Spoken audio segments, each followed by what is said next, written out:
For many of y'all who may or may not have watched this video that we just played, the video we just played for the class is a video of a Kung Fu trainer that some people may call Mr. Miyagi or whatever his name may be.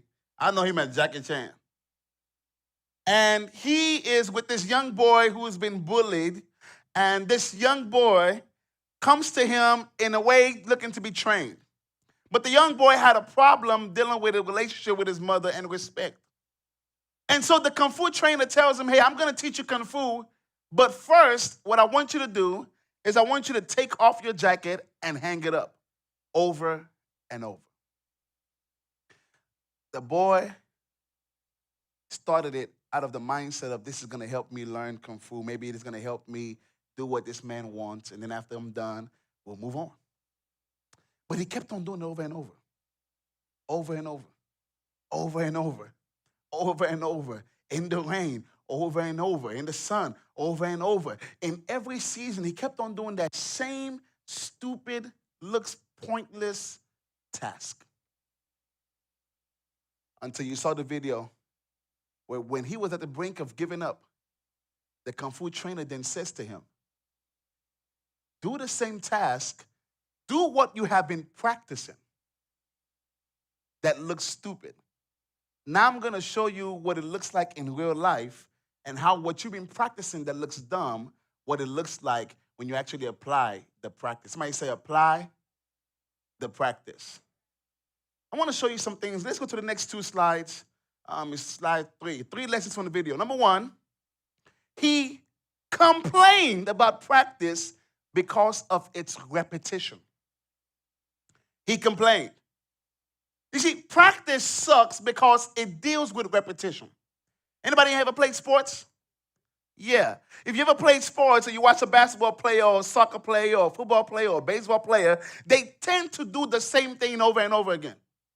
I've watched games or practice moments of Curry, and as exciting as Curry is in a game, watching Curry in practice is the most boring thing ever. Because all he does is stand in one spot, and they pass him the ball, and he just over and over, putting up to 1,000 shots a day.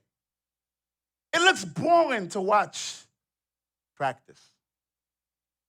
It looks unentertaining to watch practice. And so it makes sense because practice is so repetitious. You keep doing the same thing over and over. He complained about it. Number 2, the practice literally didn't seem like it correlated with the performance. It didn't seem. Anybody ever watch a boxer shadow box? Well, you're never going to have to fight a shadow. You're never going to have to fight a shadow. So what does that have to do? Imagine Josh being a drummer and he's going, well, there's no drum there. The practice didn't seem like it had anything to do with the performance. And the third thing that we saw from the video is the practice prepared him for the performance. I want to leave you with a key point really quick before we get started. You see, practice is meant to be harder than the game. Everything I'm going to say tonight is already on your notes. You simply have to take notes and fill in the gap. I've made it easy for you. Practice is meant to be what? Harder than the game. You work harder for practice, and if you fail to practice, you can never perform in the game. If you fail to practice, you can never perform in the game. The practice, you work harder for it than you do in the game. Y'all believe that, yes or no? You work harder. Imagine, he had to fight for a 3-minute video where he has spent hours doing the same jacket off, jacket on, jacket off, jacket on. But in 3 minutes, he had mastered the performance of what he practiced for hours. In 3 minutes, he mastered the performance of what he practiced for hours. Practice. Practice. Question that I would love to ask is how often do you practice your craft? How often do you practice? Do you actually believe you are supposed to practice? We spoke to a pastor on Tuesday night, last night, Pastor Marshall, who was considerably a good preacher. And he said, every sermon I preach, I practice them before I preach it. Today, if I ask the average preacher, go watch yourself speak. No, I ain't trying to watch that. And I can tell you don't watch yourself speak because the performance didn't change. Because we don't know how to practice. You see, when you don't practice, it shows in the game. When you don't practice, we tell because we don't see any sign of improving in what you do. Practice is the prerequisite for promotion. Now, that's not on your notes. That's just for you. Practice is the prerequisite. If you don't practice it, you can never be promoted in it. This is me talking to some business leaders now. Some leaders. Do you practice, even your job, what you're supposed to do? Do you practice? You want to be in ministry? Do you practice teaching and preaching? You're a singer. Do you practice? There's an R word that every faith-filled music team knows on a Thursday. What's that R word? Rehearse. The more you practice, the better your spontaneity. Spontaneous will always be mediocre for the person that never practiced. Do you see how I'm making all of these things up as I go? Because I've put in over 10,000 hours. Over decades of teaching 45 times a week, speaking 45 times a week. And so when you have practiced over and over, it's easy to perform at any given time. So my question to you is, what are you practicing for the next level you want to get to?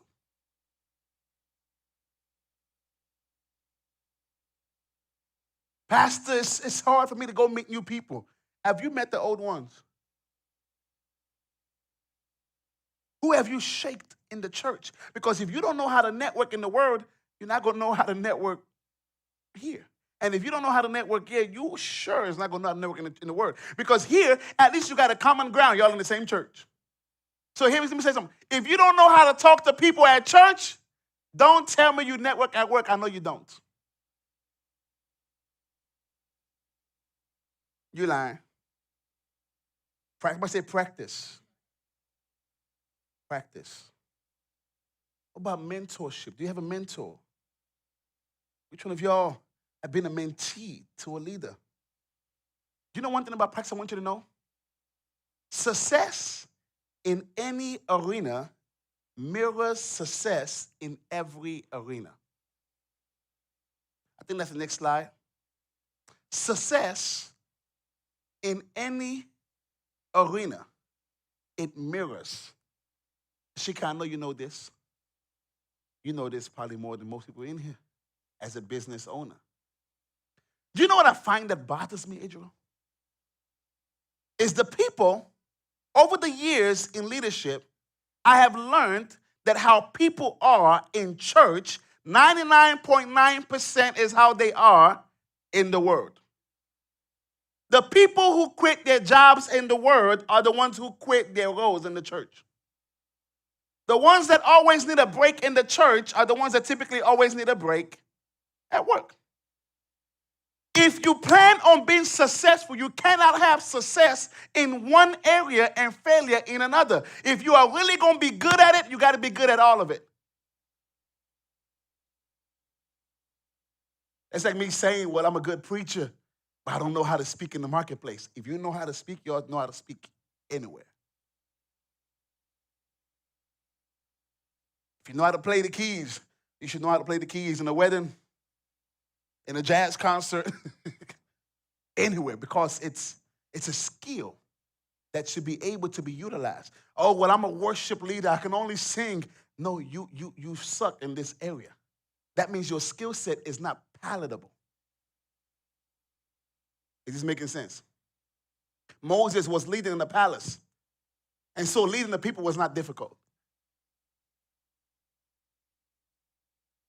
There is no ministry versus marketplace success. If you don't know how to lead people in church, you certainly do not know how to lead people outside of it. If you don't have nobody you mentoring and discipling in church, I know for a fact you have no mentors in your marketplace. I know for a fact you have no mentees in the marketplace. If you have an attitude in church and you don't know how to submit to leadership in church, I know for a fact you don't know how to submit in your workplace. Success in any arena mirrors success.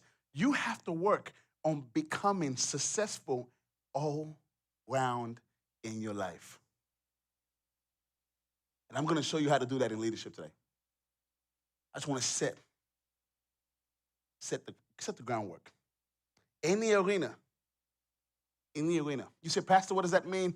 Joshua, what does that mean? That means how you are at home is probably and is most likely how you are at work and at church. I can tell how you are at home because of how you are at church. I could tell that your house is not clean because your station in church ain't clean. I could tell your toilet probably dirty because when you pee over here in this toilet, you leave residue and you don't wipe. So I can tell your house probably got pee stains in the toilet.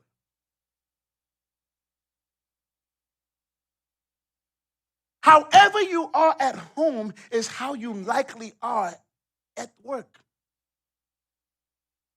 At work. So what bothers me is sometimes I wonder if we are praying for what we cannot simply live out. If you hop from church to church, you are most likely going to hop from job to job, and guess what you're going to call it? God.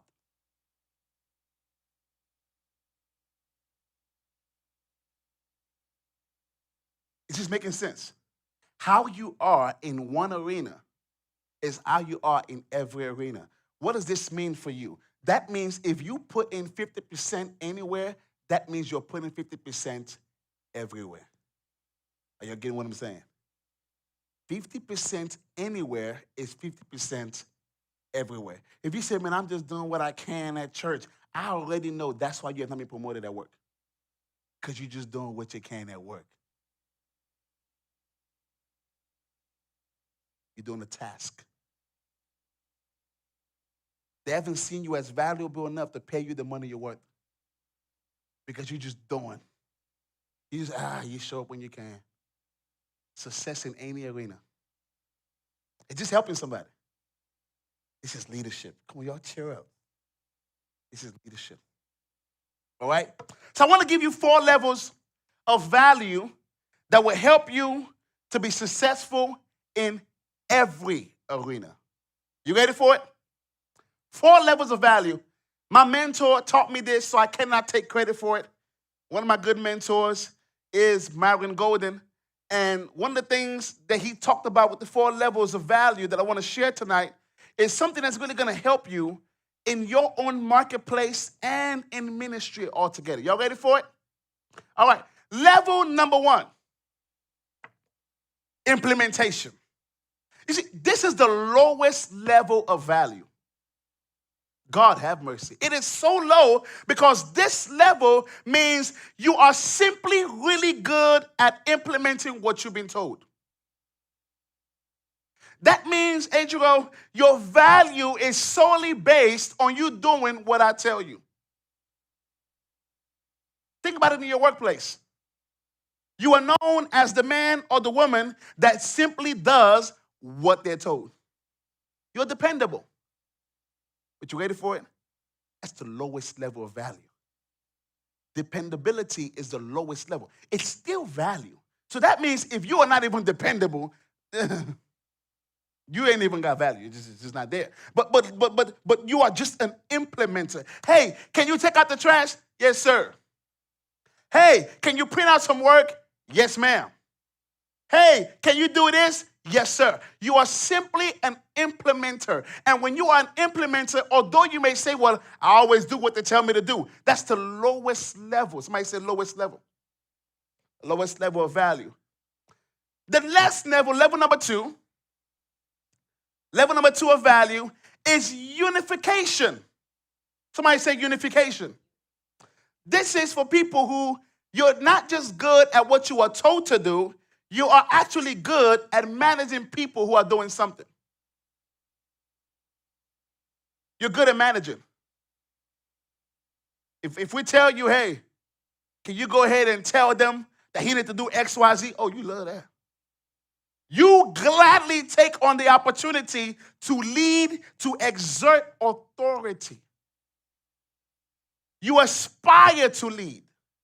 You aspire to take charge, but it's simply only level number 2. Why? Because of level number 3. Level number 3 is communication.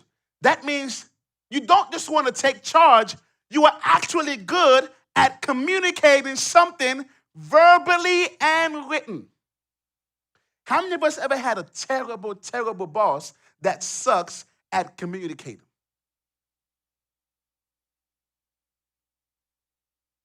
I have been that boss in the marketplace and sometimes in the church. I've had to grow in my own communication.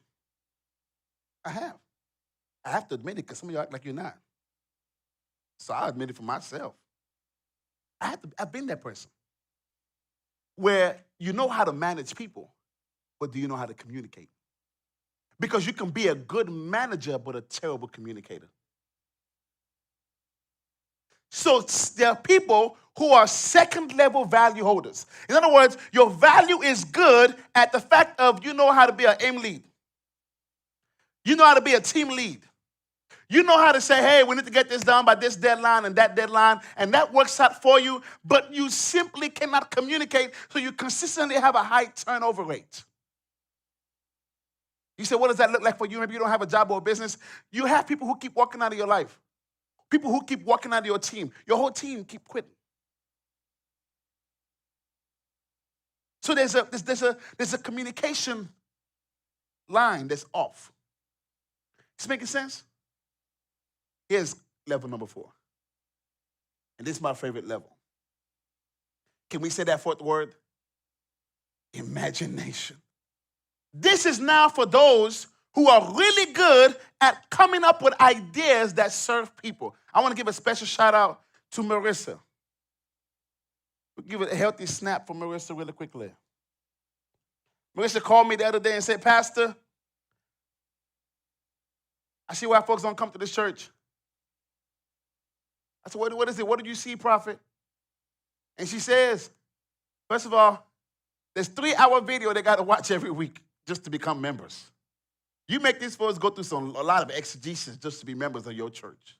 And they ain't nobody ever finishing it. They're quitting before you know it. I said, you do have a point. You got a lot of points. Scratch all of it out. Take all the video out. Let's start. Let's just start fresh. Let's go. Let's dial it all the way down. And she did not know that while she was on the phone with me, my wife was sitting over here. We're trying to figure out what's going on with church. And I got off that phone and she was like, babe, she didn't know who I was talking to. She said, why are you doing church stuff? And I told her what it was. I said, oh, it's Marissa calling me about, and we just looked at each other. I'm like, man, I'm sure glad that somebody called me with an imagination for how the church can be better. Somebody said, Pastor, I'm not just going to have your number for no reason. I want to show you and tell you how this can be better, and I'm willing to implement it. Let me tell you why. There are people who know how to give good ideas but never want to implement it. Hey, Trinity, I think you should do that. I think if you really do that, it's going to help you a lot. All right? Have at it. Good luck. Hey, Kishan, I really think that if the more you come early and just do what you got to do, we're going to do what we have to do. Yeah. There are people who specifically come to organizations, and I want to speak to some people who work in corporate America or work in a job where you are known as the person to the manager that says, you know, we should probably,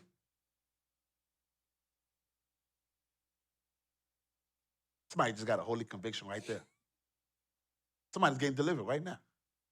You know, we should probably do, you know, I always thought, sir, I thought, ma'am, that we should probably do, if you're always known as the you should probably do, that means every time that person sees you, they have an idea, you come out, you come off not as a motivator or an encourager, you became a constant critic.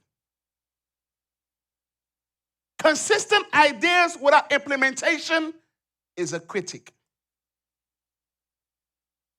Is that making sense? Pastor, we should have a third service. I feel like we need to have church on Saturday. You don't even come all 4 Sundays. How you want us to have another service? Pastor, I missed the Bible studies. I really want us to get back to Tuesdays. Every Tuesday, we got to get back to teaching, real solid teaching. You don't come to men's Bible study or women's Bible study. Pastor, we want the church to be more involved with the community. What can we do to serve our community? Not a lot with your $10.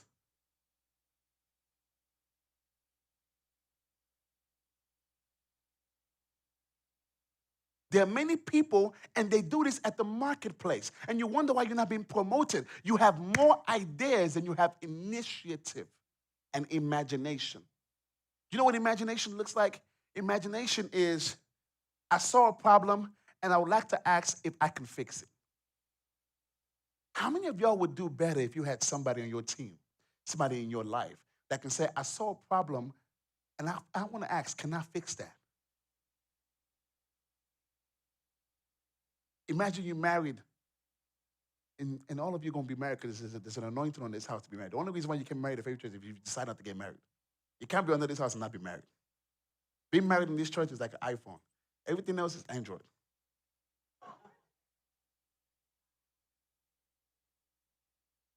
Yeah. Just thought I'd throw that in there. Just in case y'all thought I forgot about my Android issues. I haven't repented of my Android. Okay? So here it is. Here it is. Imagine you being married to a husband or a wife, and Joshua has a gig that he has to get to, and the gig requires him to dress in formal attire with a suit, a pants, a t-shirt, and a jacket. And his wife, Adriel, then sees that his pants, t-shirt, jacket is not ironed. And she is doing absolutely nothing. And she comes and says, you know, babe, you should probably iron your clothes before you get to this gig. Because, you know, you don't want to go in there with rough clothes. And he's sitting there probably doing something else, rushing, trying to get there, and she's just sitting on the bed. Did you hear what I said? You should probably iron your clothes because you have to go. And he's sitting there trying to gather up his tools and his microphones and his speakers, and she's sitting on the bed. I just don't like how you never hear me.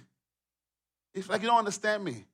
I'm telling you, you should probably iron your clothes. I don't want you to go there rough. You see how that sounds concerning? I don't want you to go. I don't want you to look bad. So I need you to probably iron your clothes. What could be better? Hey, babe, do you mind if I iron your clothes? Because I figured you're going to be late. You're going to need this. So can I go ahead and do that for you? Do you see the difference? If you want to be promoted in the marketplace, in a business, in life, you have to go from giving ideas to coming up with the innovation to say, hey, Pharaoh, not only can I interpret your dream, Pharaoh, you should put up somebody that's going to be able to do X, Y, Z. And Pharaoh said, your idea is so good, Joseph, you should do it. That's how you get promoted. I met a guy, young guy, probably 27 years old, making over 6 figures. We met at a Starbucks a couple weeks, about 2 months ago, maybe. And I began to ask him, I said, man, what do you do? How do you get to this level? He said, man, I was a car detailer. He said, and I detailed a very wealthy man's car. He said, when I detailed his car, I gave him so much customer service, so much excellence, so much innovation that he asked me, is this really what you want to do? And I told him, no. And I told him what I wanted to do. And he says, with me having no experience, he hired me on the spot to come do it for his company because he loved my character. Listen, you want to get promoted in the workplace? Don't become simply the person that says, this is what should be done better. Become the person that says, can I be the one to make it better? You understand what I'm saying? Become that person. Become the person that goes to your boss, wherever you're working. I want you to practice it this week because today is Wednesday. You still got Thursday and Friday and the next week to practice it. I want you to find something in your workplace that you can actually implement. And you come in and say, hey, sir, hey, ma'am, by the way, I see this right there. Can you give me the chance? I'm willing to work extra hour this week. Can I fix this? It's bothering me, and I think it's going to help the company do X, Y, Z. You do that consistently for 6 weeks and tell me if it works. Tell me when the promotion comes if your name won't be called upon.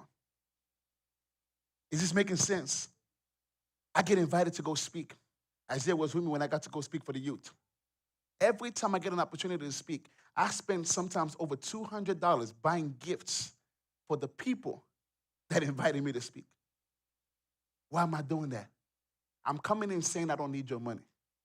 I'm coming in saying I want to leave you with so much value. When the man introduced me, what was the first thing he said to the kids? He said, I have Mr. Josh here, and one thing y'all gonna know about him, he's a giver. The speaker introduced the guest speaker, the host introduced the guest speaker as a giver. I should be going on there telling you what my figures is. Telling you, hey, man, for me to speak for 30 minutes right now, before I had my master's, was $2,500. Now it's $5,000. You want me to speak at your thing? Book it. If you don't, take one of my books, there's 27 of them, and go figure out how to teach it. But you want me to come talk at your event? It's going to cost you a lot of money. But I'm going to come in with a value to see I want to make it better. Can you become that person? Better yet, are you that person? Are you the person at your job that says, I see a problem, can I fix it? Or are you the person that clocks out at 4:59 because you came in at 7:59?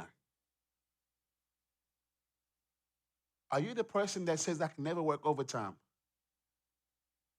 Are you the person that says, man, I'm going to do what I'm told, and that's it?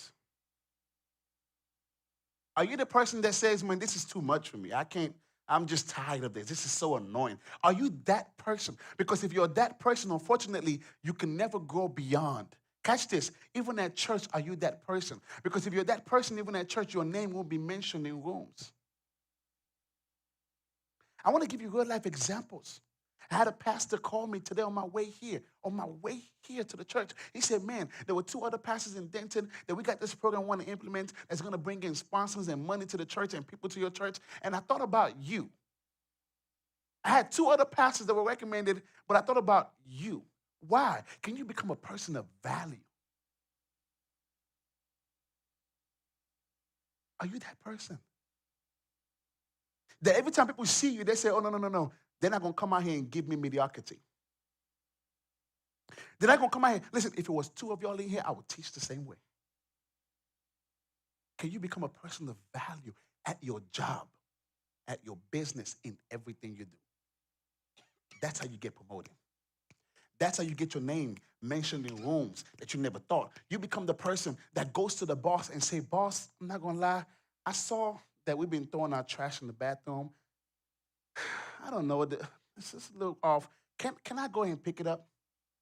Pastor, every Sunday that I come, I keep seeing Diana always standing out there by herself. I see Courtney always out there. Are they the only women in this church that's always standing out there? Pastor, it bothers me. Diana, I don't know if there's a way, but can I trade spots with you for the next couple of weeks? I want to stand out there and greet people. Pastor, every time church is over, I keep seeing Diana, and I see the hospitality team, and I see Courtney, and I see Ashika. Ashika got kids, got grandkids. I see them picking up vacuum to vacuum where I walked on. Uh, Ashika, next week, can I vacuum after church? I want to see you go home. Is this making sense? I want you to go home. Can I vacuum after church? Or can you show me what needs to be clean? Because I've been teaching this for 8 years. Has something bothered you enough?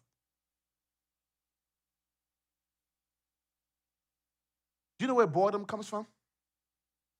A loss of concern. There will always be something that needs to be done at your job. Whenever somebody gets to a point of saying, man, I feel like there's no room for growth, that means you have lost your imagination.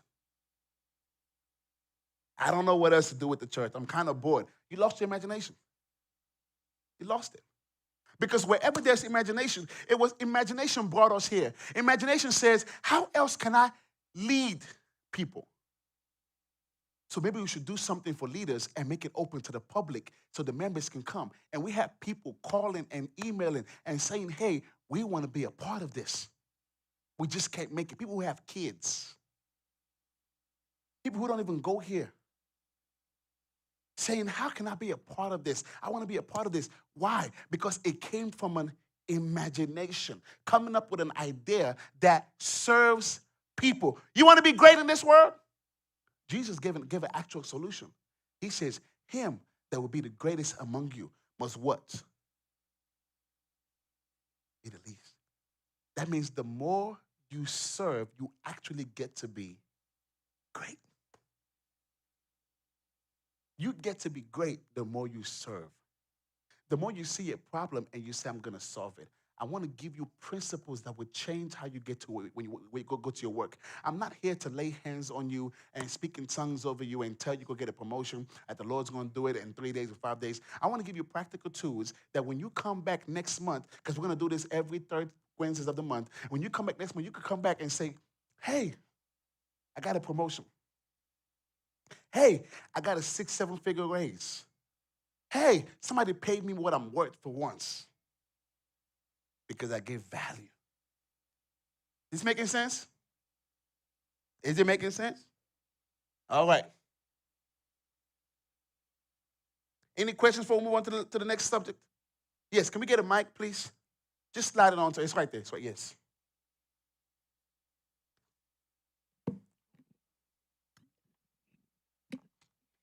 So my question is, um, it goes back to the imagination part. How do you go to leadership and ask them if you can do things when they've told you that they're intimidated by you? Hmm. You mind rephrasing the question? Okay, I want to get a better context. so where I'm currently employed, Mm-hmm. um, before I had even been there for a good month, Mm-hmm. um, my supervisor told me she was intimidated by me. Wow. And so I go to them with ideas on how to improve different things or Mm-hmm. whatever. And it's like just constant shutdown. Like, no, oh, that sounds good, but Mm-hmm. whatever. So, how do you get the opportunity to implement the things that you feel will improve Mm-hmm. workflows Mm-hmm. when that's a situation? That is a very, very good question. When Joseph was getting ready, should I use Joseph or I use Daniel? Let me use Joseph, and I'm going to use Daniel after. When Joseph was getting ready to go to Pharaoh, the Bible says that when he left the prison, that he shaved his hair. He put on the identity of the Egyptian so he can be able to approach Pharaoh. When Daniel was getting ready to stand before Nebuchadnezzar, he was willing to be called Belshazzar. He was willing to be given a different name just so he can still be who he is without changing who he is. Let me explain what I mean by that. There are laws that govern leadership and power.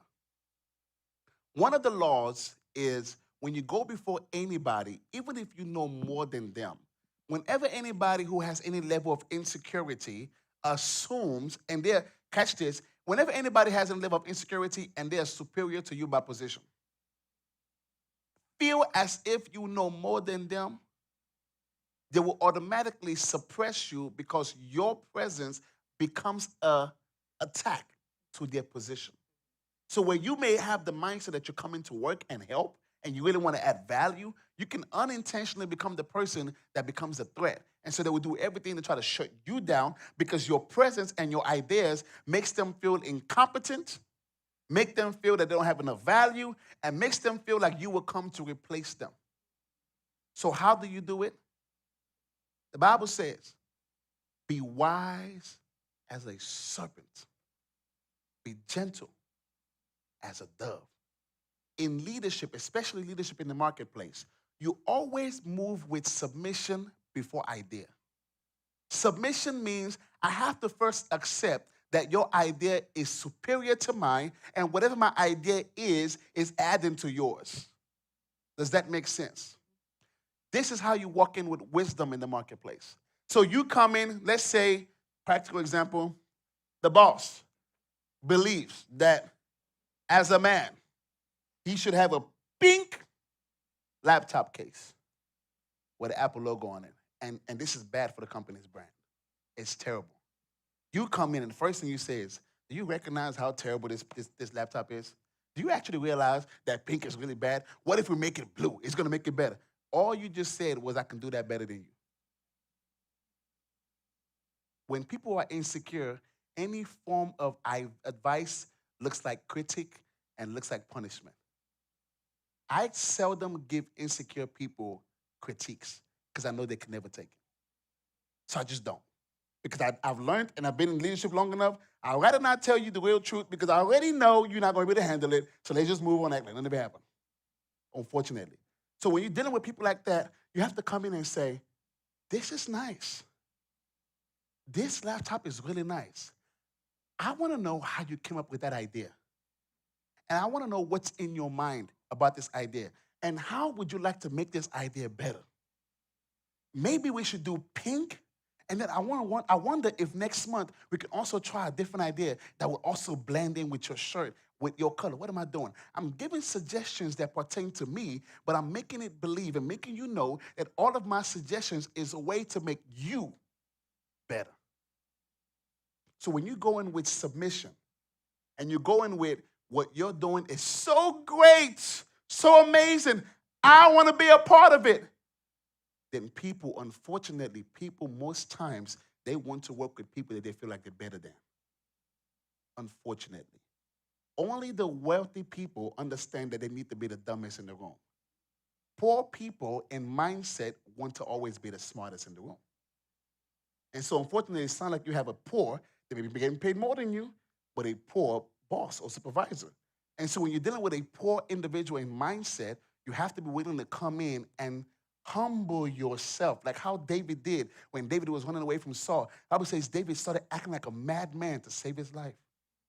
And so, there are some times where I will put on stupidity. When I assume that you want to become smarter than me and you want to prove that you are, I will actually be more stupid than you to win you. Continue. Yeah, go ahead. So, know that, done that. And then I was told recently that Mhm. I'm not walking in my authority That's good. because I'm not, and I'm like, That's good. I really am because I'm being Mhm. humble That's and I'm good. not showing y'all That's what good. you said. That's good. I thank you that I'm not walking in my authority. How can I walk in my authority? How can I better serve this vision? How can I? You want to approach every situation with questions than suggestions. And when you ask the right questions in that leadership setting, and you actually get a chance, catch this. The Bible says this. It says, "Be quick to listen and slow to speak." So when you go there and you're giving ideas, make sure you're not the one doing the most talking. Everybody likes to hear their voice. Go in there and say, supervisor, you do such a great job in this company. What's your passion? Let her or let him talk. Let them talk. Let them talk so much that they get into the place where they're now teaching you. and receive the teaching, not with craftiness or cunningness, but with sincerity. Wow. Wow. It's amazing. Take the teaching and really, really apply it. And when they see that you are palatable and teachable, then they will become soft towards you. And your softness will open up a door for you to now say, I think we can make what you're doing so much better. I would try that and see how that works. Okay? Next slide. Did that help? Thank you. Next slide. I want to give you this and we're done. 4 levels of teaching and learning. Is this too much for y'all? You want to stop here? All right. 4 levels. This is how we're going to get to the practical of this lesson tonight. 4 levels of teaching and learning. These 4 levels, if you master them and learn them, it would literally drastically change your life. And I'm going to get through all 4 of them in 10 minutes. You ready? Level number 1. Somebody say tactics. Yes, yes. This is the lowest level of teaching and the lowest level of actually learning. Because this level deals with one simple question, which is, what do I do? What do I do? Anybody ever work in a school district? Any teachers in here? You ever dealt with students? Miss, yo, miss, what do I do, miss? There are people who their learning style is simply, what do I do? What's the problem with what do I do? Is this key on? It's okay.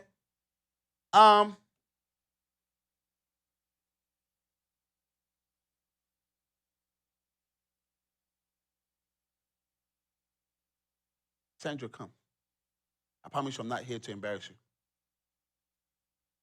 I won't. Don't worry. We have already honored you tonight, so. All right. Have you ever sang in your life? In the shower? Okay, hold this mic. Thank you. 1 second.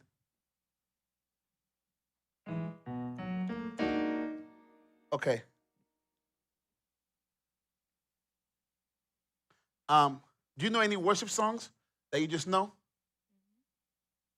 Yes. Any song? Well, give me one. Could it be African? It doesn't matter. Okay. Go ahead. Any song that you know, just tell me the song. It is raining all around me. Keep going. I can feel it. It's a lot of rain. I asked Jesus to send him more rain until we are filled. It's a lot of rain. Israel, what do I do?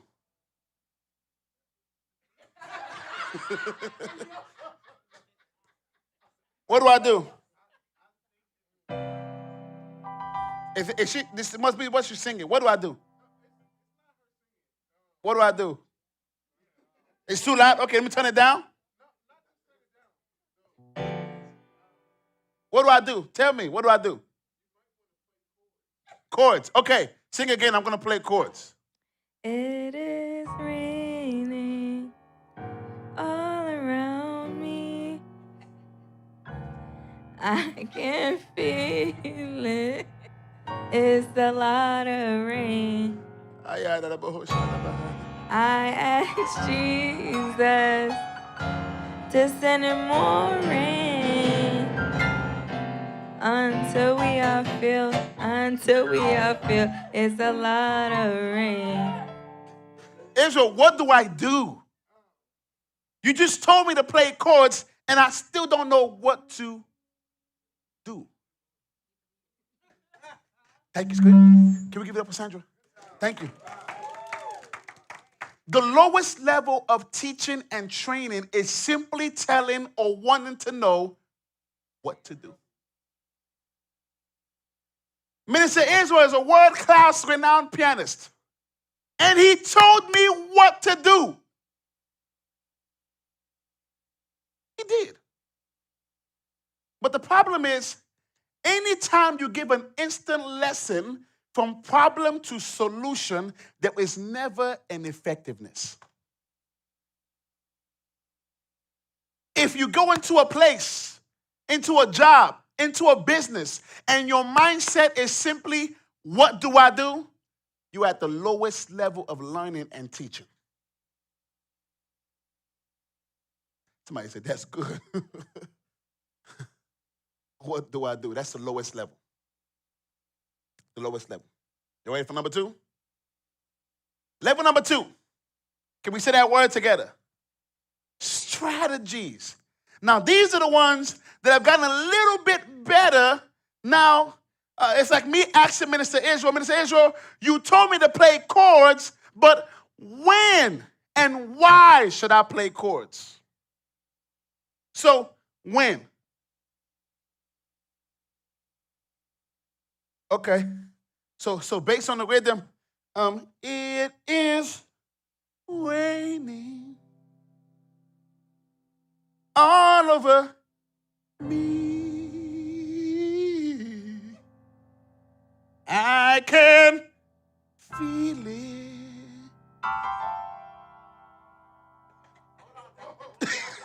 The latter rain. Rain on Jesus. Give us more rain until we are soaked and we are touched in the latter rain. So I did it when he told me to do it. He told me why, and he told me when. But did that make me better? Thank you, Ashika. Do you see how if you go to job with the mindset of strategy of when should I do it, why should I do it, it still doesn't mean you improved. If you come to church and somebody says serve here and you say when, why? You can still not serve effectively just by knowing the when, the why, or the how. Is it making sense? What's number three? Principles. Let's go to the principles on the slide. These are the people now that says, okay, I don't really care to know when or why or how. Can you show me how do I do it and how does it work? How do I do it? How do I do it, Minister Israel? Maybe he can tell me now, put your finger on the C key and put your other finger on the F key and then put this finger over here. So now he's showing me the principles of the same thing. And the goal is to make sure that Sandra sounds amazing. How do I do it? And how does it work? Listen, principles are laws that govern how it works. Many of us, can I be honest? Many of us know we're being told what to do. What do I do? We know when and why to do it. Can I be honest? How many of us actually doing it? Let's be real. Let's be real. We know to pray, to make disciples, to study, to do X, to do Y, to do Z. But how many of us is actually doing it? Is it possible that knowing what to do, how to do it, why to do it, still makes no change? And the reason many times is because you literally need the laws that govern how it works. I need Minister Israel to tell me, by the way you stomp on the keys is not effective.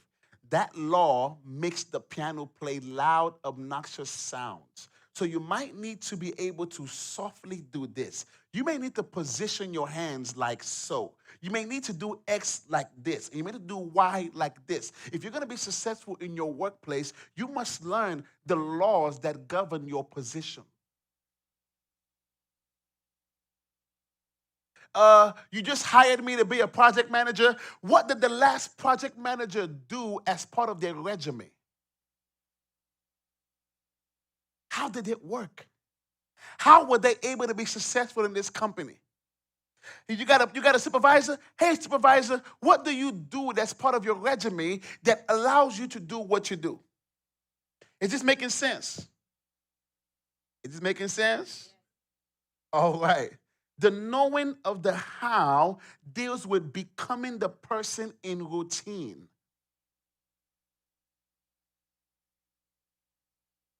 A man came to the Jakes the other day, and he told him that, Bishop to the Jakes, can you please pray for me? I want to have the same anointing that you have for impact. And you know what Bishop Jakes told him? He said, absolutely, I would love to. And so he had the man was getting ready, and he began to pray for the man, and he laid hands on the man, such a humble guy, you know. And he laid hands on the man, and he said, Lord, I pray that he would lose his father. I pray that his daughter would get pregnant at 13.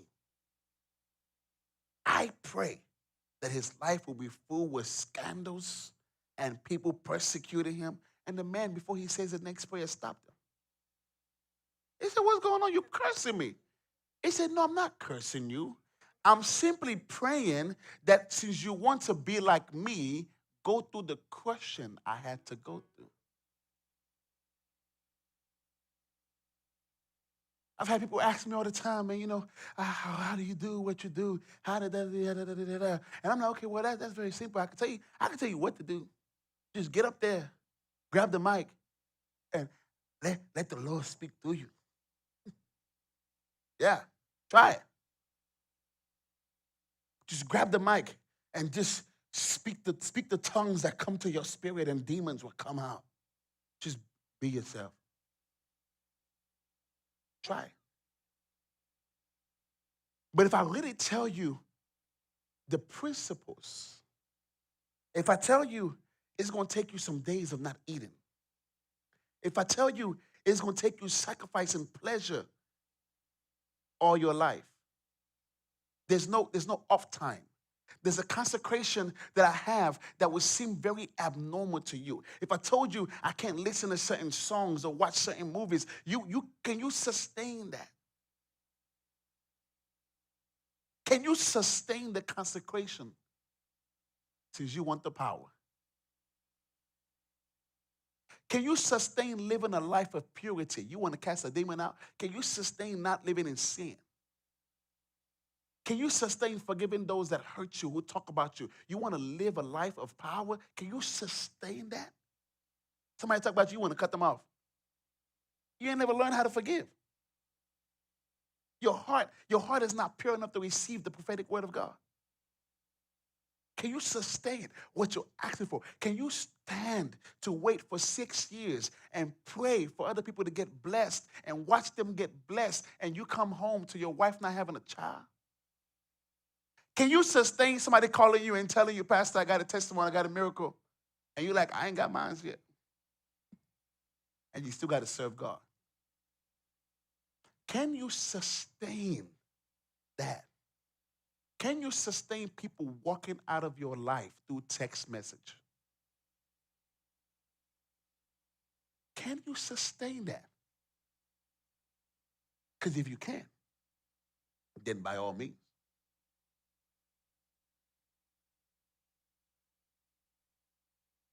Can you sustain the pressure that produces the power? Because there's a squeeze. I heard somebody told me the other day, they were like, man, I feel so burnt out, and I'm burnt out because each time you call us and we have to come to church and we have to be here and be on Tuesday and then on Wednesday. And Pastor, it's a lot for us to come out here and be here on Tuesday and Wednesday to come deal with church. And I thought to myself, each time you come, you're sitting down. I'm standing and I'm speaking and I'm ministering to you. You're getting poured into each time you come. Where do you think the filling of the cup comes from? The ability to be able to pour consistently and not get dry. Can you sustain studying your Bible for hours a day? Can you sustain reading your word? Can you sustain studying to show yourself approved for any kind of argument that will come up in an instant? Can you sustain that? Because if you can, then the power could be yours. How many of us want to be the boss so bad, but you don't wake up at 6 o'clock? You don't come to time the same time your boss clock in. Your boss clocking in at 6 a.m. You coming in at 8 p.m. and you ain't even working. You want to become the person? Can you become the principal? I'll never forget. It was a few weeks ago, probably a couple months now. I forget what it was. It must have been in April where Minister Israel was getting his piano. And I noticed something that spoke to his character. He forgot something in the car. We're dropping off Minister Deja.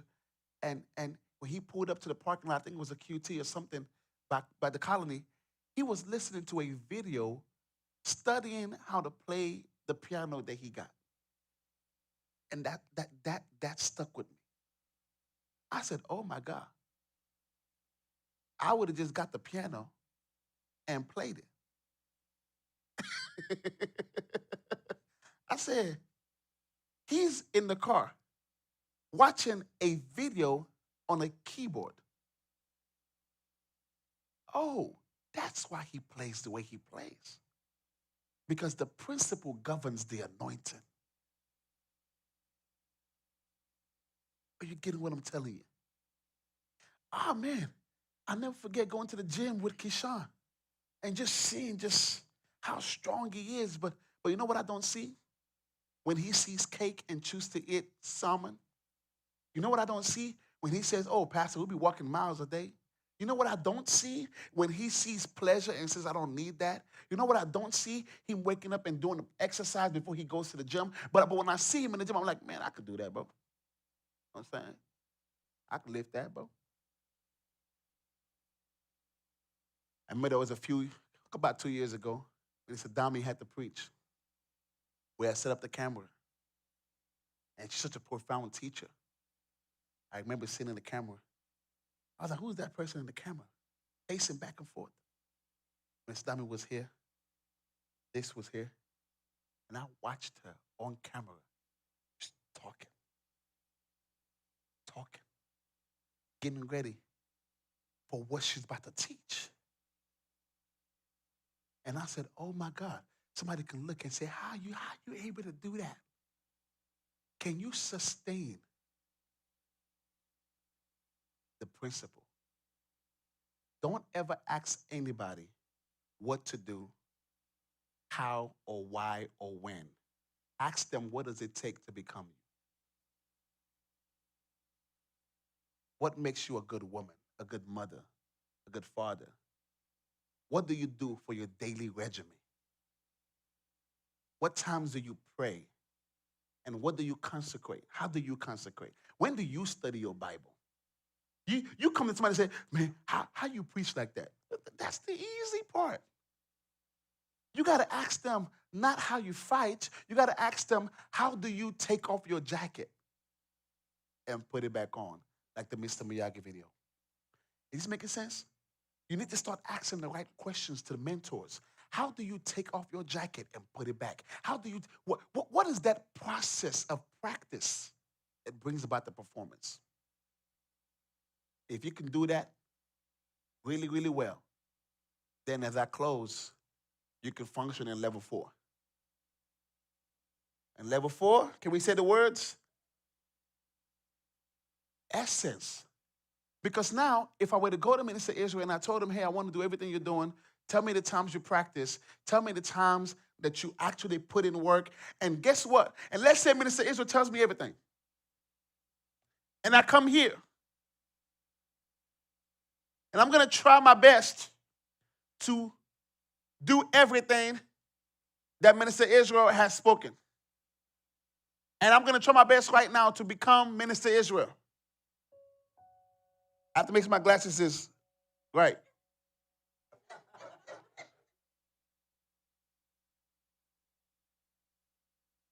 I got to make sure my eyes is in the right way.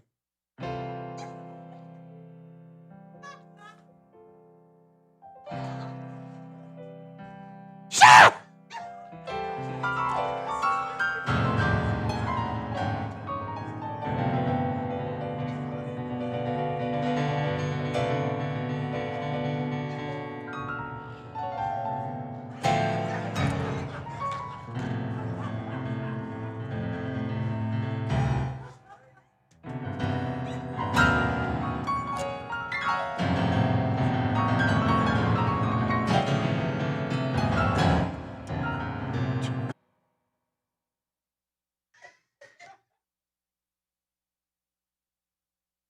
You will always suck at trying to be somebody else.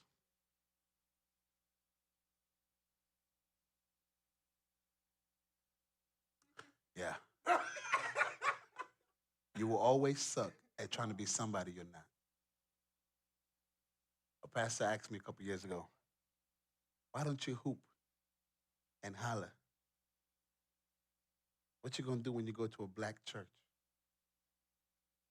And I said to myself, and I said to him, I'm gonna do the same thing I do at any church.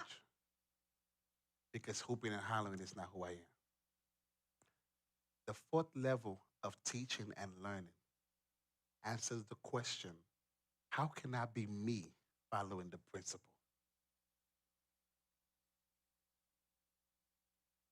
This means I want to possess the character, but still within my person.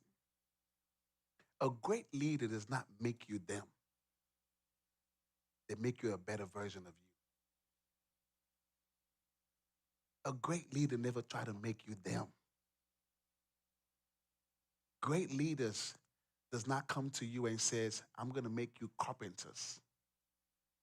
They go to the fisher and tell the fisherman, I'm going to make you fishers of men. You want to study leadership, study Jesus. He never tried to say, I'm going to make you like me, who is a carpenter. Mm-mm. You fish for fish. I want you to become a fisher of men.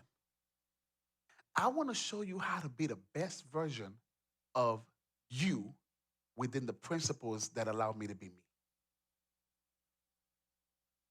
If you're going to be successful in the workplace and in ministry, you have to learn how to still be original to you while following the principles that makes you become the excellent version of yourself. What does that mean?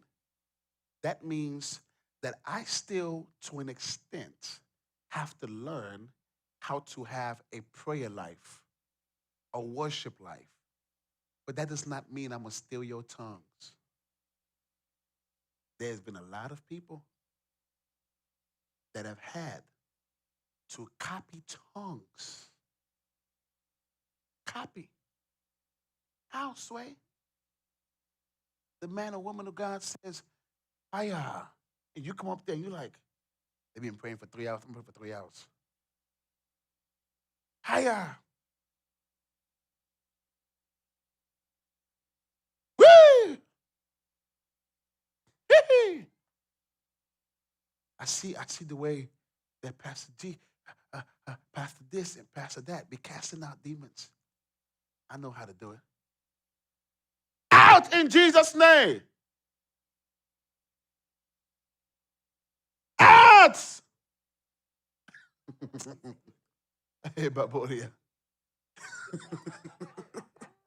I laugh because today we're watching the video of a man that claimed he's the new Jesus.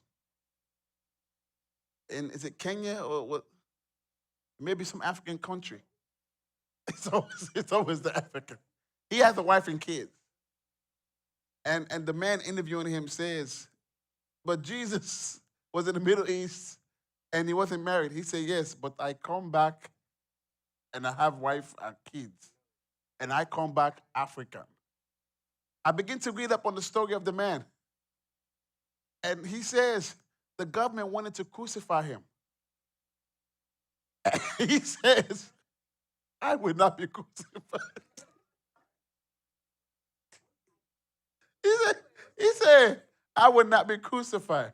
He said, because if you read the Bible, it's very bad. God. And so his people in this cult, there's over 1 million people following this guy. The people in the cult, they wanted to take him, to crucify him. And Jesus, so-called Jesus, called the police.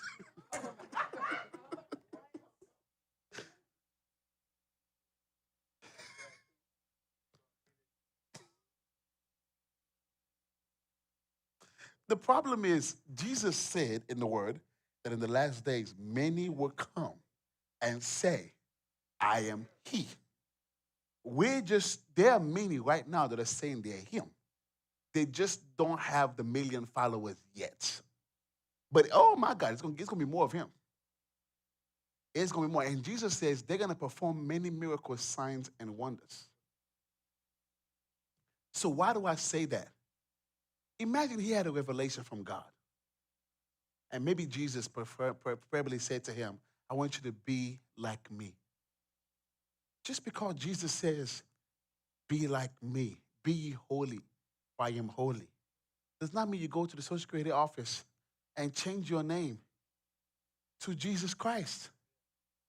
Great leadership necessitates that you learn how to follow the principle and still be uniquely. And that, ladies and gentlemen, is your leadership course for tonight. All right. I'll take 2 questions before I let y'all go. I promise myself I ain't going to be here past 9 o'clock. But I'll leave with this quote. You must become in character what you wish to become in life. You must become. Now, there's a QR code. Next slide. Before we do the questions. I sent this thing out multiple times, and we only had 7 people fill it out. This QR code goes directly to my email. It tells you, gives you the opportunity to put on there things that you don't like about the church, things that you do like about the church, things that we can do better and implement and improve. It is your opportunity as a leader, as a person, to be able to voice your concerns so we can see it. And as much as I put it in the church group, text it to 178 people, only 7 people filled out the survey on how they can make their church better. Don't complain if you're not willing to do the simple needful. This goes straight to my email. No other person sees this. I have seen all kinds of stuff on there that I actually appreciate and took down. Can't say all of it because the point of it is for it to be private, but there were some things that I saw that I'm like, oh, wow, okay, we could do that better. We can implement this next quarter. We are a church that's not afraid of criticism and confrontation. Listen, I do not want a team that never can tell me when I'm wrong. That's one of the things I love about Ashika, because we have a mutual respect for one another. Because if you are under a leadership that you cannot tell when they're wrong, you are under a dictatorship, and that is a cult.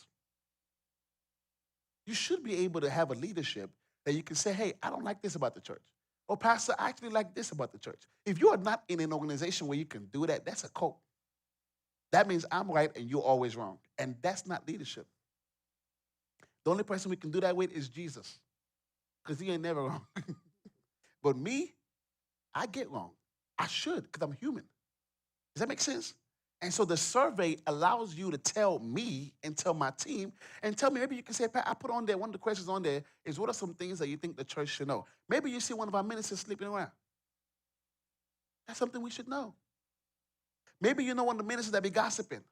That's something we need to know, because people have left the church thinking the pastor knew something that we didn't know. Pastor, this person be so rude and mean, and that's why I didn't come. You surprised the amount of reasons we get, and that's why I left the church. And we're like, if you had told us when we sent out that survey, we probably would have addressed that situation a long time ago. But now you done left the church, And we can't address it because you left. Pastor, this person never texts back in your leadership team. I just want you to know, because it's kind of funny acting. Tell me that, because I don't know. I don't know. I don't know it all. Does that make sense? And so that's why we're doing this. We're trying to create a healthy culture at Faithfield Church where you can be proud to be in a church where you are under the kind of leadership that actually receives critique. Does that make sense? That's why we do that. So it's not like, oh, we want to see who don't care about the church. No, it's genuinely to see what can we do better. One of the traditions that was on there was we need to bring back communication around apologetics. I told the team and I told my wife, I said, baby, we should probably do something like that. Actually, last Tuesday, we were supposed to do a panel, but that's when the Lord told me to do a talk on purpose. And I said, okay, we need to do something on apologetics. Maybe I should wait till everybody and the college students come back in the fall, and then let's get that in. So even the smallest suggestions that you give, we actually put that into motion. Does that make sense? All right? So that's that. For those of you who are watching online, I want to say thank you so much.